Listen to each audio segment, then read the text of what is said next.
বনের নির্জন একটি ঝোপ, যেখানে টিপু মনের সুখে ঘাস খাচ্ছে। হঠাৎ সে একটি শব্দ শুনতে পেয়ে সেখানে দৌড়ে গেল এবং একটি মোবাইল ফোন পেল। সে তো সেটি নিয়ে মহা খুশি এবং আনন্দে ঝাপাঝাপি লাফালাফি তো করেই চলছে।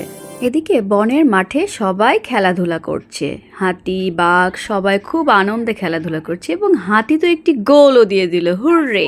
এবং টিপুকে বলল, টিপু, এই গোলটা দেখলি? জবরদস্ত দিয়ে। উফ পিলু, সরো তো, সামনে থেকে সরো, নেটওয়ার্ক চলে যাচ্ছে। পিলু তো এতে শুনে অনেক মন খারাপ করে কাঁদতে কাঁদতে চললো পেঁচা শিক্ষকের কাছে। আমি কিছু বলতে চাই। বলো। খরগোশ এখন আর লাফায় না, শুধু ফোন দেখে। ফোন দেখে? সত্যি?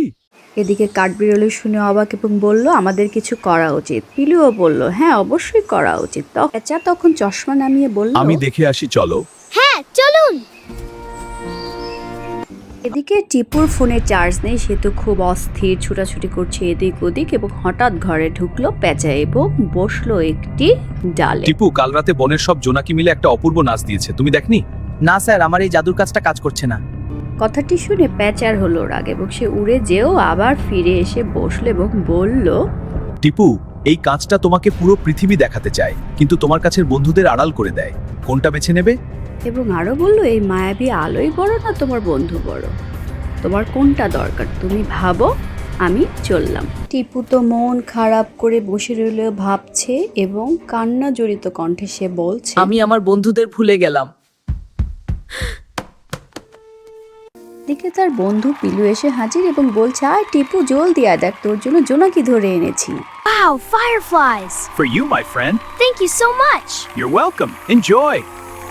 পরদিন প্যাঁচার পাঠশালায় সবাই বসে প্যাঁচার মজা আর সব গল্প শুনছে। এর মধ্যে চলে আসলো টিপু এবং সে বলল, আমি এই মায়াবী ফাঁদে আর থাকবো না। এই নেন। খুব ভালো, এবার এটাকে ভেঙে ফেলো। এবার টিপু তো পিলুর পিঠে চড়ে সবাইকে ডাকছে, আয় তোরা খেলতে আয়, মাঠে আয়, আমরা সবাই মজা করব।